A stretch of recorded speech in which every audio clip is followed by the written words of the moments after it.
Okay, we're good. Okay. We'll call the recommending meeting to order. Are we in compliance with the open meeting law? Yes, we are. Okay, then we'll move to the first line item on business, which is bill number 2016-70. This is an abeyance item for possible action amends the Unified Development Code to adjust the location restrictions pertaining to the nightclub use. This is sponsored by Councilman Bob Coughlin. Staff. Thank you, Mr. Chairman. Tom Perrigo, Planning Director for the record. This bill essentially creates a pathway for the establishment of a nightclub use on Las Vegas Boulevard.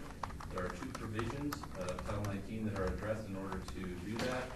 Number one, it allows for the establishment of a nightclub on Las Vegas Boulevard between Charleston and Fremont Street on parcels that have a minimum of 0.25 acres and a building a minimum of 5,000 square feet, to not have to comply with the 500-foot distance separation from residential. That's number one. Number two, it adds the office court district as those districts within the downtown master plan where an applicant would be eligible to request a waiver from distance separation from protected uses. Those two things combined then, if granted by council, would allow somebody to establish a nightclub in that area. I'd be happy to answer any questions. Do we currently have nightclubs on Las Vegas Boulevard? That I'm aware of.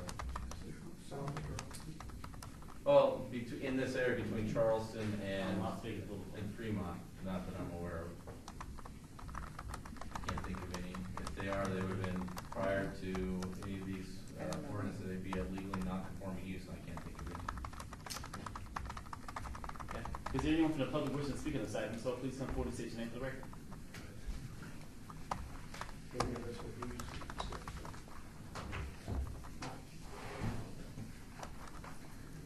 Good morning, Mr. Chair and Council. Thank you. Hi, good morning. How you doing? Good, how you doing? Happy New Year. Happy New Year.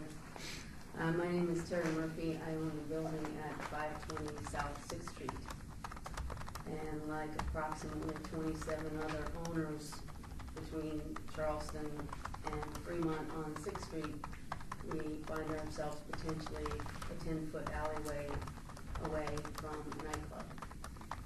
And so I just want to share a little bit about the downtown master plan, which was just recently adopted. I worked for about 8 years to try and get the downtown master plan as vice president and then president of the Downtown Alliance. That effort included over 100 stakeholder interviews. Mine lasted 2 hours. 900 social media shares, 2,400 community participants. Every workshop that I went to was packed. And 20,000 website visits. When we create a master plan, when we do an ordinance or something significant, people in the general area are notified. Lots of people in the downtown supported this master plan and believed that that's what it was going to be. My building happens to be in the office and civic district, business and civic district, and I think that's kind of the way it should stay. We should give this master plan a chance to work. 6 months later, after at least 2,500 residents had to weigh in on this, nobody asked for a nightclub in the business and civic district. There was an executive steering committee. There were about, anyway, you get the point. There was a tremendous amount of community input. When something is done by text amendment at a planning commission, the only people who know what's going on are people who read the legal notices or the agendas on a daily basis. And that's not a lot of people other than myself. Anyway, so there's not been any outreach in the neighborhood about this particular change, which in my mind is significant. And I say it's significant because it's going to be right next to me. To be fair, Jennifer Lazarus and Tony both reached out to me, as did the applicant. But the remainder of the Boyd Group had an issue because initially they were asking for gaming, and they took that out. Frankly, the remainder of the people on Fremont Street experience didn't have an issue because in their experience in the nightclub industry in Las Vegas, it simply won't work in an island of businesses and courthouses. It just won't work.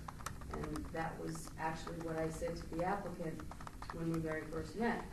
I said, my fear is that you will build this building and 6 months later it'll close down because the major nightclubs in the community have databases of hundreds of thousands and maybe millions of people who they rely on.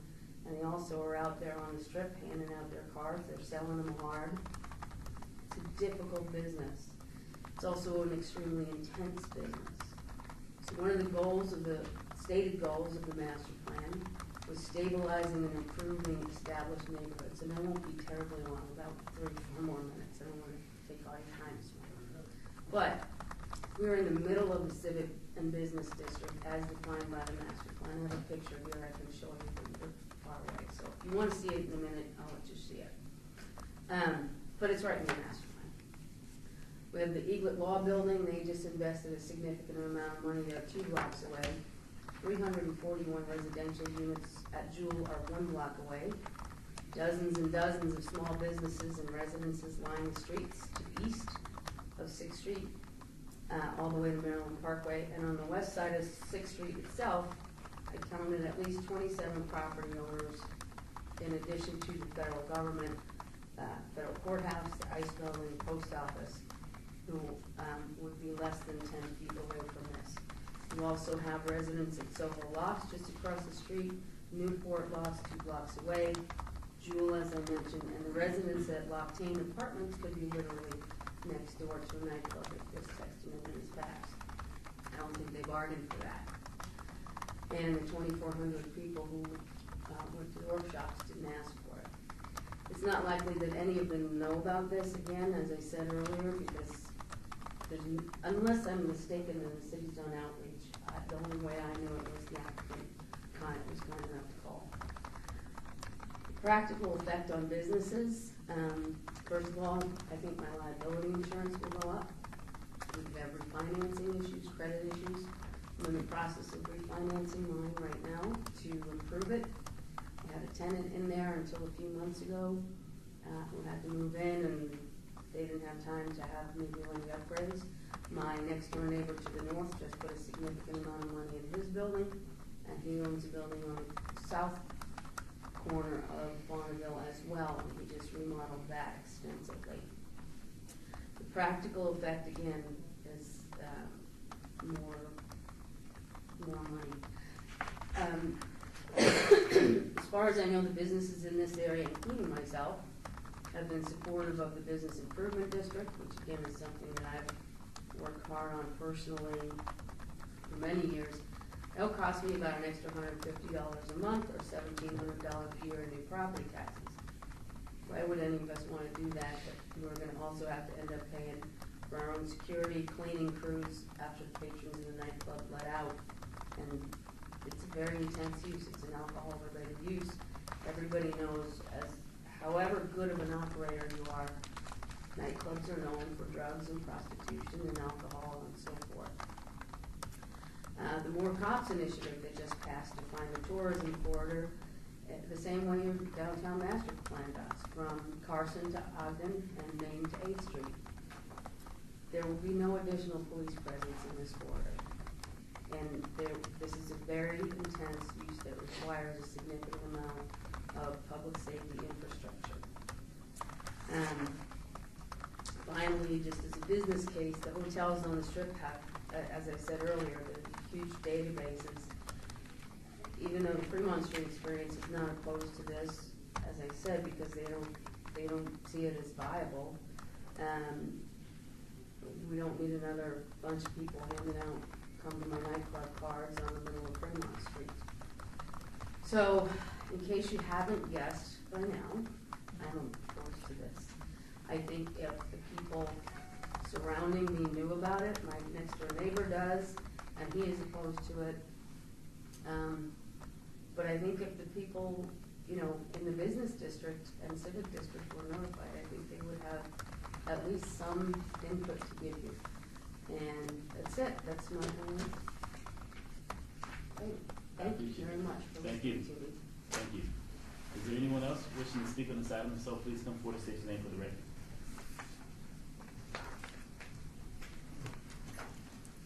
For the record, Brian O'Callahan with Las Vegas Metropolitan Police Department. We're not totally opposed to this. I've already talked to Councilman Kaufman, also spoke to Jennifer Lazarevich. Our concern is loosening up those distances. Whatever it falls, I mean, she brought up some points there with the distance. And, I was thinking that it's basically one business, but on the east side, I guess you could put more businesses in there.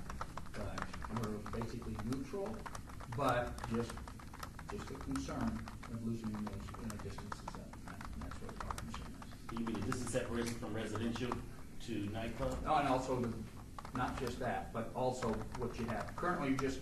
You're just adding that office core district into everything that you already have that you can put waivers in there. So we understand that Karen or the planning can still, if they see an issue, no, we're not going to put that in there. But I don't know how many times that you've not agreed to having a club in there. Right. That's it. Okay. Appreciate it. Yes, Councilman has a question for you. Brian, Mr. Callahan. Terry brought up the law enforcement, no additional staff, and I think she must have been referring to the additional more cops that was passed at that last legislative session in an emergency, so that there's a sales tax to add more cops to the tourist corridor, Fremont Street, east-west, and the Strip. Also Boulevard from the Stratosphere or St. Louis to Sahara. So there is that coverage there. So what we've been told in our office by the downtown command is that that will free up more officers to patrol the rest of the area. That those officers are going to be hired, they're dedicated, they have to be dedicated to that area as specified in the statute. So Captain Walsh has told us, do you know of anything different on that regard? Well, let me, for the record, Brian Callahan, Councilman Kaufman, they're not really dedicated to that area. They're just, the money, it supplies more officers. So when you're saying dedicated, yes, you have officers that say, give an example, well, you have five officers, right? But when you say dedicated, that means there's 5 officers that the money's in there to hire 5 more. But they're going to cover for that area, but it's not just that area. They're going to cover any response anywhere outside of an area. So it's not just there. So if there's an emergency or if they have to respond, it's not going to be dedicated. No, we can't go over on Fremont Street. No, we can't go. No, that's not going to happen. They will leave and work those areas. Doesn't matter. Yes, when you say dedicated, just officers dedicated, no, that's incorrect. Correct, but there is more manpower. That would be more manpower, Specifically that's for that correct. area, yeah. This is like a, I don't know, half a mile area, I'm not sure. But it's not a dedicated just for that area. Okay, that's. If that I'm covers really it. glad you came up, just because I needed to ask you that, what Metro's feeling is on that, because it's still a little confused. It is, but, yes, and if you want to expand that, you know, I'm sure it has to hold for a year, 2 years, and then it takes a year, so you can expand those areas. But as for a response to a call, that's not going to stop those officers from. Okay, and the separation requirements that you brought up refer to schools, number 1, right? That would be the one. Yeah, well, Las Vegas all Academy. that, well, it's not, yes, that's, but you're just adding this into the other waivers, the other districts that you're allowed. That's it, you're going to put another, now, I understand that you're trying to revitalize this section here, and, you know, we understand that. Well, I mean, we understand I that. need to make sure, but there was something else I had forgotten. No, that's it, that's just a concern of loosening those restrictions. Thanks, thanks a lot. Thank you, sir. Is there anyone else from the public wishing to speak on this item? If so, please come forward and state your name for the record. Be glad to hear from you. Thank you, Mr. Chairman, Councilman. My name is Tony Celeste, address 1980 Festival Plaza Drive. Also along with me is Alexander C. That's spelled S-Z-I-J-J.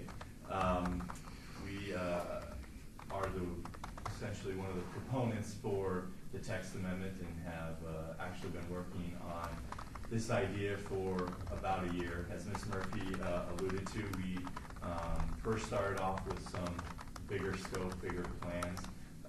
There's a parcel in particular that Mr. C and his business partners are interested in. It's Las Vegas Boulevard and Bonneville. It's generally the northeast corner. They have an option or under contingent upon them, there's a contingency agreement in place for them to purchase that property. Their thoughts initially were to want to have basically a tavern, but the tavern and nightclub doesn't really do it justice in what they were contemplating. They want a higher end business dinner crowd that they're looking for, especially at lunchtime to capture some of the professional people that are down here from the courthouse and various offices. Then tailor that into a dinner crowd with the ability to then have a nightcap and some live music and things of that nature into the evening. Primarily would be Friday and Saturday evenings. As mentioned, they were interested in the ability to have 15 slot machines. We knew that we needed to contact the stakeholders in the area, and after several conversations, we determined that was not what was best for the area after those conversations. So what resulted in was us narrowing the scope and essentially focusing in more on the nightclub, for lack of a better word. The property is C2. We can do tavern limited, which essentially means we can do food and beverage, no ratio we have to meet between food and beverage. So the only component that we're really looking to do is to capture some nightlife that may exist on a Friday or Saturday as folks transition from dinner hour into evening. And that's what essentially this bill, or that's the purpose of it that we were looking to do. As far as some of the uses in the area, we actually think it's beneficial. When you start naming some of the higher density projects, such as Jewel, Soho, Lofts, Newport, I mean, that's kind of, I think, the direction the city wants to go. When you go to larger cities, whether it be Chicago, San Francisco, areas that have true downtown urban cores, you go down your elevator from your apartment and you go down Michigan Avenue, West Street, whatever city you may want to choose, and there are basically places, venues for you to grab a bite to eat, a happy hour, listen to music, things of that nature into the evening. So we think that this really is one of the pieces that will hopefully catapult this area in that direction.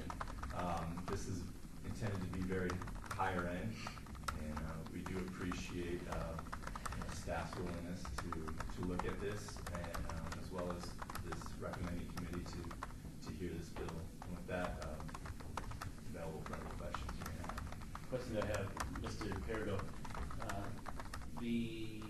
It's been stated that the land is on C2 today. Is that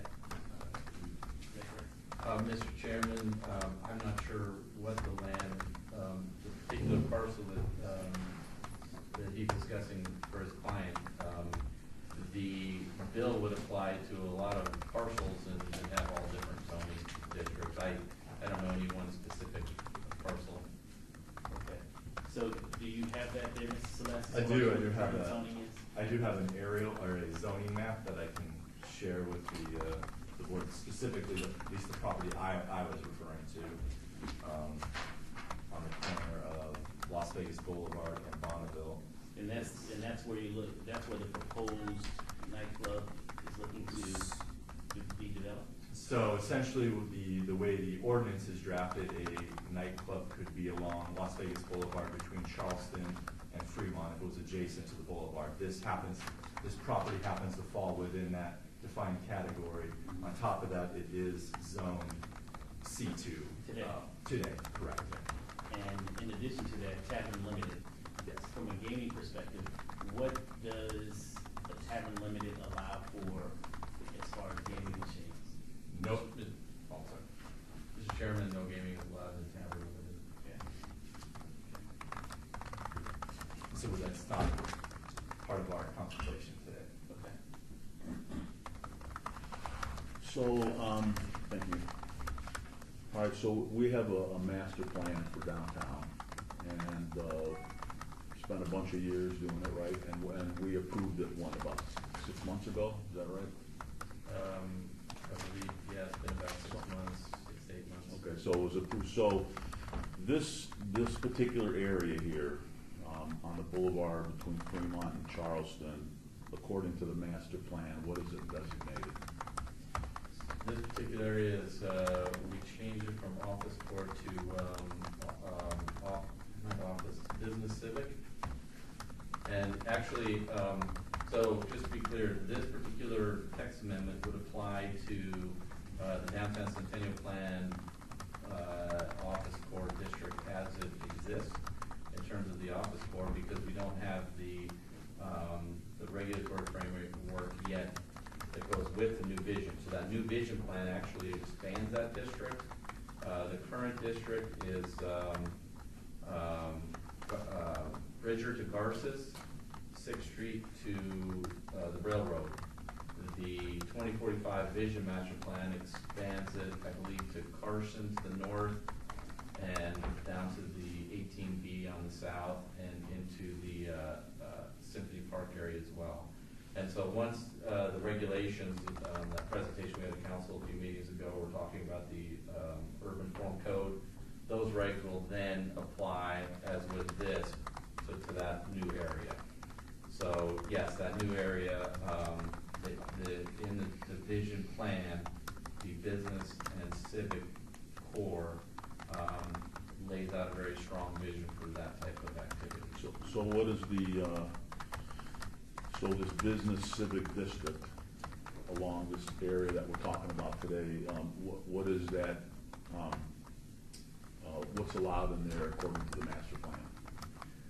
Well, again, we don't have the allowable uses or the zoning regulations in that plan yet. We don't? No, remember that was step one, was to lay out the vision. Okay. And as Ms. Murphy discussed, we had a lot of input from hundreds of people in downtown, through meetings and surveys, where they laid out their vision. This is what we want to see in these districts. And now we're going back and putting the regulations that will achieve that vision.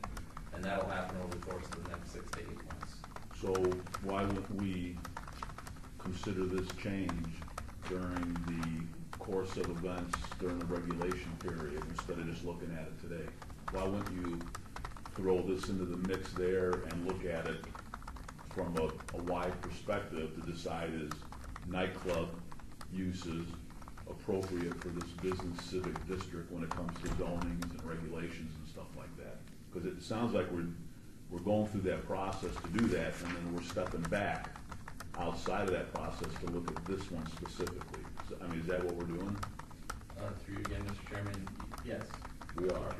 Okay, so I don't, I mean, I understand that you guys want to put something there, but it sounds like we're going through the process to determine that, and maybe nightclubs are appropriate in that business civic district, or maybe they're not. But it should be part of the overall process to look at it. Was that a question for Tom? Well, it's kind of a statement. I mean, if we're going through that, then let's take a look at this during that particular process and let all the all the stakeholders weigh in on it. And am I correct looking at that way, or am I wrong looking at it that way? Again, Mr. Chairman, through you, that's how staff has presented it to council, and that's how staff sees it, because through that process, again, we'll have a lot of stakeholder input as we go through crafting the regulations that will achieve the vision that's been laid out by council and the stakeholders.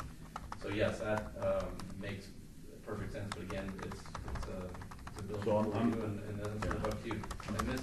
Murphy did hand me the page out of the 2045 vision plan, and it does show primary land use in the civic business core as being residential, commercial employment, mixed use, civic, institutional, open space.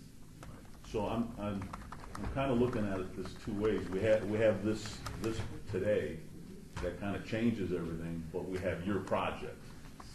So I'm trying to look at this particular agenda item, which basically is asking us to move outside of the master plan regulation process and deal with this specifically, and I don't know if we should be doing that. Let me chime in. if I could. So, sure.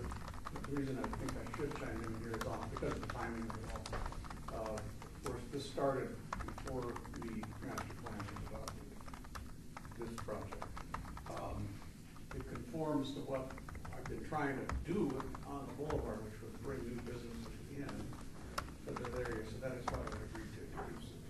That was a long time ago, and then we heard it in November, and they decided to defer. And Terry wasn't feeling well, and there were some other problems with the bill, so we deferred it to this month. So it's been trying to move forward, regardless of what any other plans might have been going. It actually pre-exists the adoption of the master plan. Danger with plans is, as I've been trying to cope with in the ATV, a lot of people sat down for months and months, maybe years, and set up what they wanted to see in the business area. And yet the biggest frustration I've had is after they adopted that, is finding really good businesses to go in there, and they have to get permission. They've got to get a text done, taking months and months to get it done. I mean, to the extent of, in one case, providing fine hydroponically grown vegetables for fine dining, if you will. You needed to get a text done to do that in the ATV.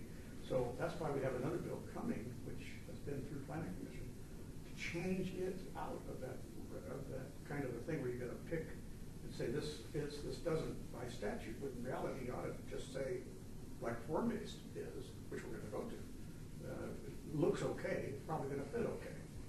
And without regard to a lot of codes, without regard to an awful lot of over-regulation, frankly, in this kind of case. So I look at that stretch of road, like I do, frankly, from Sahara to Fremont. But this particular one has just as many sexually oriented businesses as anybody else. How many are there on that stretch between Charleston and Fremont? 2, 3, 4 skin joints? I don't know the number. I don't know if you certainly frequent can- them. Yeah, I can certainly. But I drive by them every Yeah, day. I know. See, I drive by the prostitutes on that street, so every day. I drive by the pawn shops. I drive by the bail bonds. So it's kind of honky-tonk in a sense, as I see it. I've lived here too long. My colleagues know that, so I thought this makes sense if I'm looking at the renderings, which I trust you brought to the committee today. If you didn't, shame on you. I've got. I thought this looks really good. It's where a gas station used to be in the old days. I haven't had any complaints. Nobody from any of these residents. There are no residences. I don't think anybody living on Sixth that houses per se. So Gary's property is the full travel. Used to be the full travel for 40 years. So I haven't heard anything negative from neighbors, either in high rises to the west or anything to the east. So it seems to have been moving without public opposition. Or I'd let you know. Can I respond? Yeah. The only question, Councilman, is we're not dealing with this project today. We're dealing with whether nightclubs should be allowed on the boulevard between Charleston and Fremont Street. That's what we're dealing with. You're right. And I don't know if that's a good idea. I don't know if that's a bad idea without this process weighing in. I would rather this land use regulation process that Mr. Perigo was going through in response to the master plan give us a recommendation on whether nightclubs should be approved on the boulevard. And until I hear that, I can't support this, because I'm not looking at this project, I'm looking at the entire corridor. Now, if there was a way to help this gentleman with this project and it doesn't cause a ruckus, but we're not looking at that. So I don't know if, I am not in a position to recommend approval on something that I don't have any recommendation from anybody on the entire corridor. That's where my mind is right now. Through you, Mr. Chairman, I guess if I could recapture this, I want to just make sure that I agree with you. On the other hand, because I know the area so well, I know there's very little real estate for anything else to happen there. It's pretty much high intensity, high value, around the corner that, that's kind of empty in a sense. It happens to be that behind that, Terry's got a business, Terry's got a lovely old home that's been there 65 or 70 years, and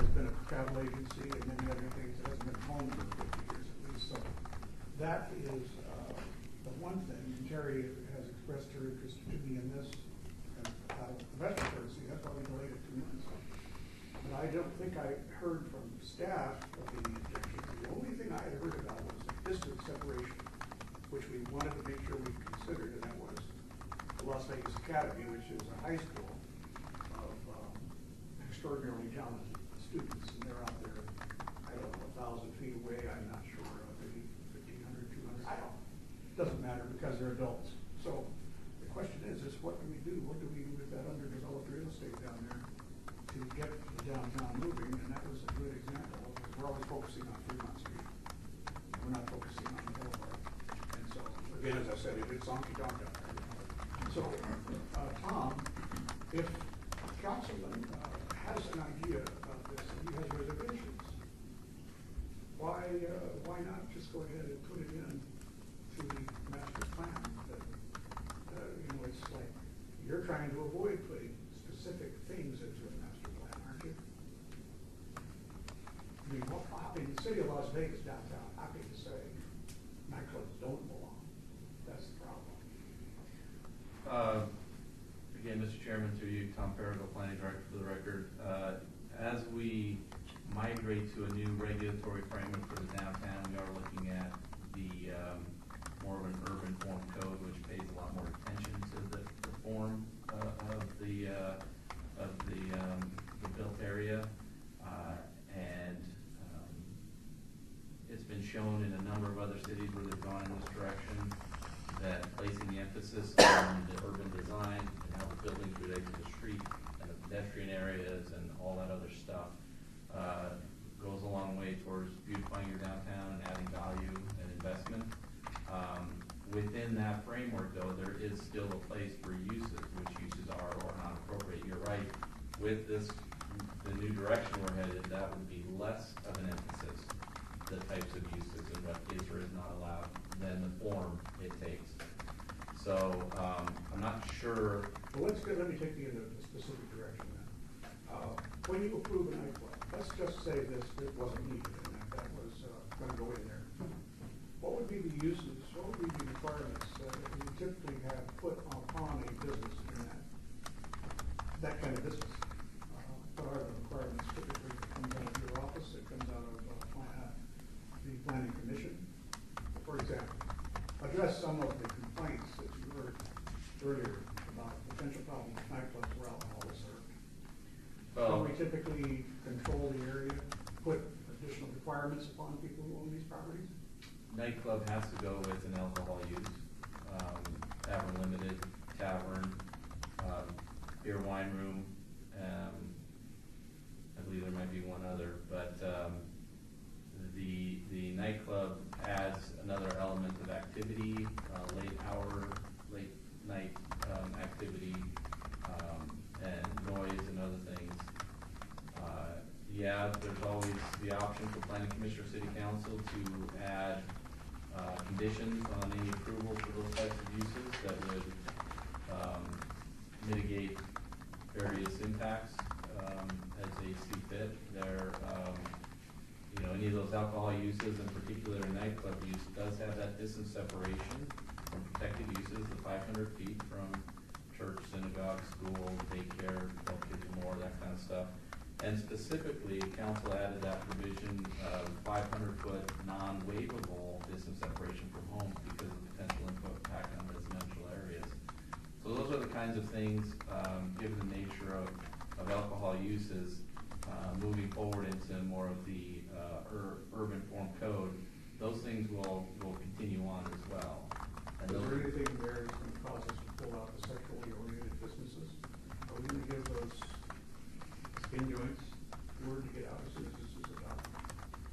Many of those, I believe, are already legally non-conforming uses, and so that's not going to change. Right. I'm just trying to figure out how to solve the problem.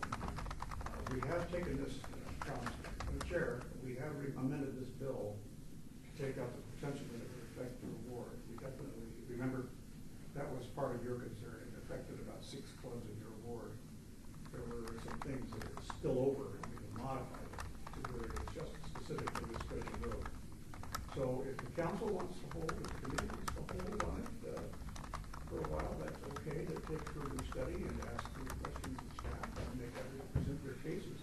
I still don't see the illustrations that you were going to bring up here. You don't have extra copies? I can pass this one, I just don't copy I have, but I'm more than happy to pass this out. Well, go ahead and do something. Okay. And while you pass that up, let me just make a comment. You can just pass it to staff and they'll pass it around. Yeah.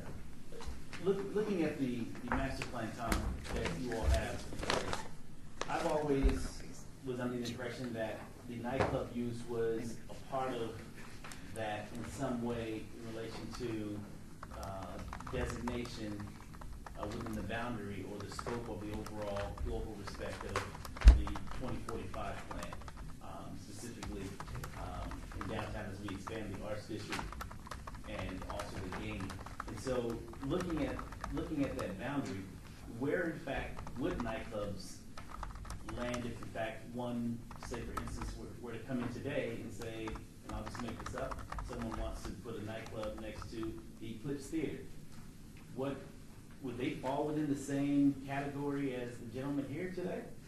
No, the Eclipse Theater, I believe is in the 18B Arts District, which does allow the waiver from business separation from protected uses. Okay. But again, if there are any existing residential within 500 feet, then that would be an issue. So it's non-waivable? 500 feet from residential is non-waivable. Okay. What is waivable is the business separation from protected uses.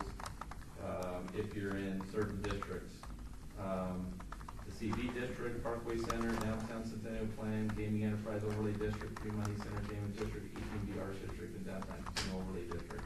So in essence, this applicant before us just happens to fall outside of these particular districts as to why in fact there's a text amendment being requested. That's correct. The business, which is what is currently the Office Core District, does not allow for that waiver of business separation from protected uses. Right, the 1,500 as well as the 500.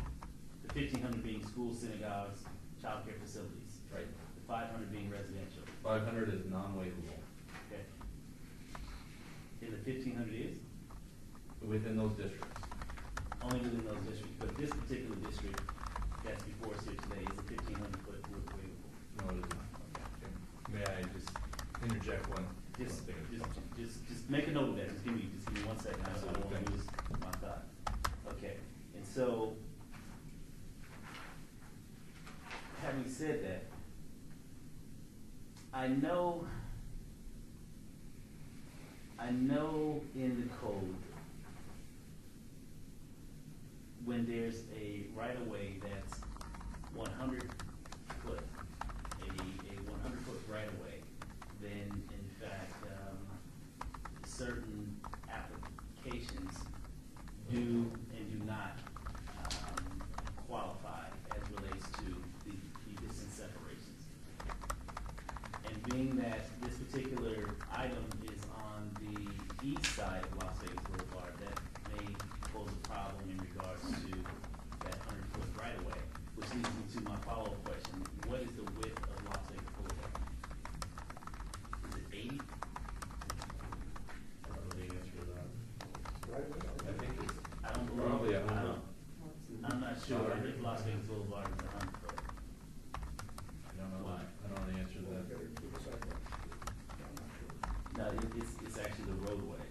It's 100 foot. The roadway has to be 100 foot. Okay, and so moving forward, are you looking forward to applying this, as Councilman Anthony had made mention, as far as looking at it from the standpoint of the nightclub use being in a part of the expansion area that you made mention, as far as Garces to the north and Carson to the south, and 6 to the freeway?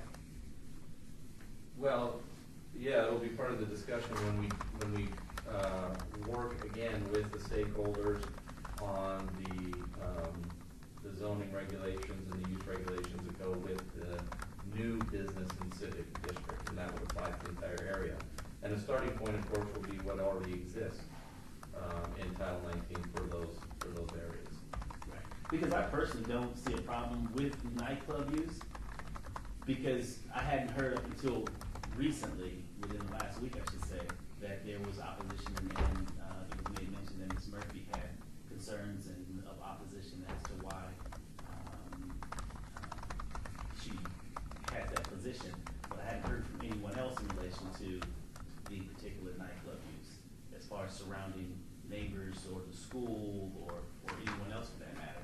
And then, of course, Metro mentioned that they're neutral at this particular point based on, additional findings that could either make them opposed or a proponent of the particular use. And so I know in other communities, specifically in other states and downtowns that I've been to, which have, been a plethora, there are nightclubs pretty much next door to homes, right? And which I find to be pretty interesting, but, it's just the way their laws in those particular cities are drafted, created, and when those uses came into being. And so I'm not necessarily saying that we should operate like other cities, because there should be a level of barriers for the safety, security, as well as the ability for one to sleep at night as well. Because I know we've had issues in downtown as it relates to Life is Beautiful with residents when that concert is going on, although it's only one day. But of course, this particular nightclub will be more interior, so the ambient noise I don't believe would be spewing from the walls of this particular building, but it may be the noise of late night traffic, voices, and things that come along with the outside ambient noise from people commuting in and out of a particular venue. And so I know all of that comes into play, and I know that the majority, if not all, of those businesses in this particular area that's being proposed here before today are closed.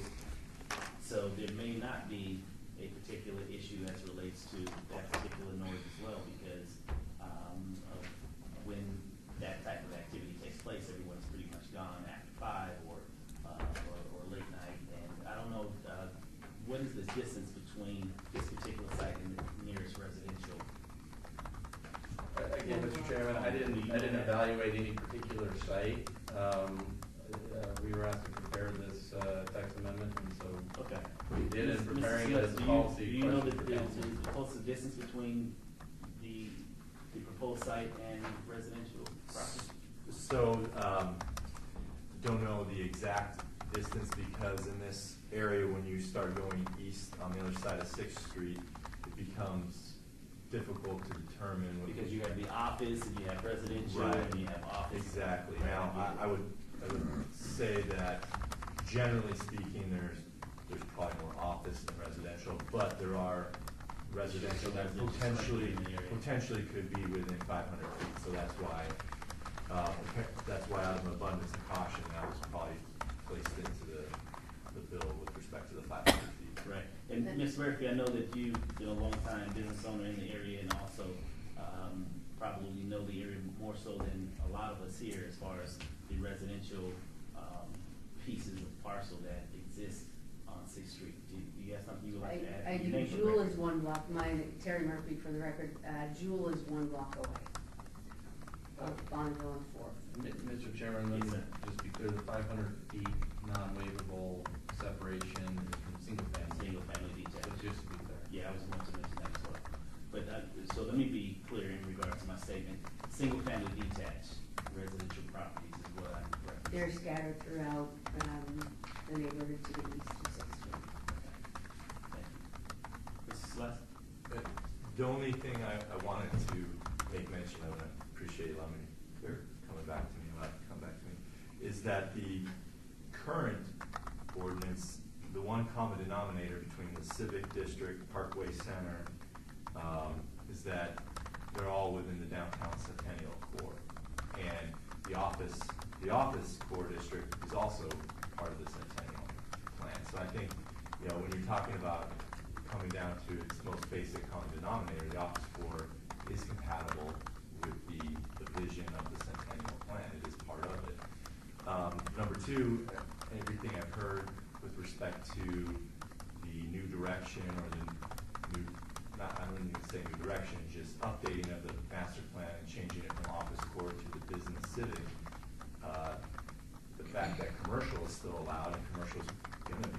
Vegas Boulevard does not change anything either. And more specifically, I should, maybe even less specifically, it's not even going to address potentially specific uses. So with all that, we believe this is compatible. We believe adding the office core into what the rest of the Centennial Plan is makes sense. And I do appreciate your allowing me to speak on this. Okay, I appreciate it. Anyone else want to speak on this before I close public comment? Okay. So Caroline? Okay. All right, then we'll close public comment. I would like to say this as we speak amongst council members here. As it relates to this particular use, as far as the nightclub, we have casinos, gaming on Las Vegas Boulevard. We have tattoo parlors on Las Vegas Boulevard. We approved dispensaries on Las Vegas Boulevard, and having a nightclub use on Las Vegas Boulevard, I don't see how, in fact, we can basically separate those specific uses as it relates to me personally. I do understand the concerns from surrounding neighbors, because there were neighbors that came out in the area saying we don't necessarily want dispensaries or a particular tattoo parlor. We have, of course, residents and business owners come out and say we don't necessarily support a nightclub use. But being that those uses are on Las Vegas Boulevard, I would be hard pressed not to be able to support a nightclub use, because we do have parameters at the council's discretion to, in fact, put in conditions to help abate and ward off a lot of the issues that come forward, to include putting specific uses under a limited time of condition, a review of condition, to actually see how, in fact, things work out. For example, what we've done with the outside club at Olympic Garden, the rooftop, when the residents were directly impacted by what was taking place at Olympic Gardens, which is outside noise, where we put a condition that the noise has to be shut down by a certain time. So, you know, it'll be hard pressed to not support the item, at least coming out of recommending, in my opinion, and take it up at the full council to basically weigh all of those options, being that we have already shown a track record of approving these specific uses. I would rather see a nightclub personally than a dispensary on Las Vegas Boulevard, but we approved it, right? And so therefore, having already shown a track record of these particular specific type uses, I believe that the nightclub is a less impactful use than some other uses that I necessarily did not support. So those are my thoughts. I'll turn it over to the Councilman Anthony and then Councilman Coffin, and then we'll basically move forward from there with a vote. Councilman Anthony? You may be right in what you said. Nightclubs may be appropriate in that particular section. I would just feel more comfortable hearing from the master plan process that Mr. Perigo's going through, that they come back and at least make a recommendation on whether nightclub uses on that particular stretch are a good idea in the business civic district. That would be more helpful for me to make a decision than today. So I'm not going to support this. If it passes, fine.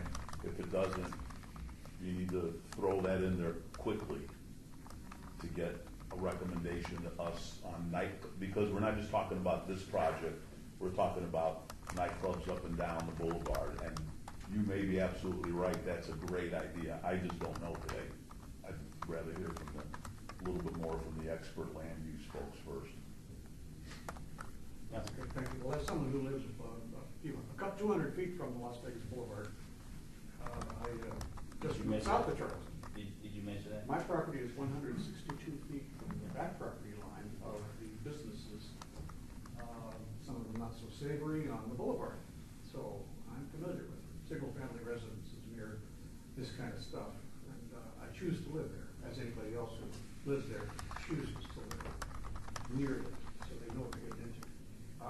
This, as I think was clearly, I think the chairman did the best digest, frankly, of this, and that is that this is merely enabling for then an application to proceed, upon which we will put all of the necessary restrictions that we feel are necessary keep this to being an inclusive. I think it's very important. Daytime and nighttime. So, you know, for that reason, I know that there's plenty to go on this and time to spend on it and thinking about it. So therefore, I will move for approval of this bill. I move to approve bill number 2016-70. Okay, and if this ordinance is moved out of recommending today, it will be taken up, it will be adopted at the city council meeting February 1st, 2017. So there's a motion on the floor for approval. All in favor? Aye. Aye. Those that oppose? Opposed? Okay, so let the record reflect that 2 approved, 1 opposed, and this item will be before the city council on February 1st, 2017, for a due pass 2-1. Okay, and also, Ms. Murphy, as well as Mrs. Celeste and your client, you may also come before the council on February 1st to address this item at city council at the mayor's discretion. I do want to make mention of that, okay? All right, and so, having said that, this has been moved for approval. We'll go back to public comment. Is there anyone from the public wishing to speak on this item? If so, please come forward and state your name for the record. That's tape. Is that paper on the floor? That's tape. Okay. Seeing no one from the public, I'll move for a motion for dismissal. Move to adjourn. Okay, all in favor? Aye. Aye, so moved. Thank you all. Thank you.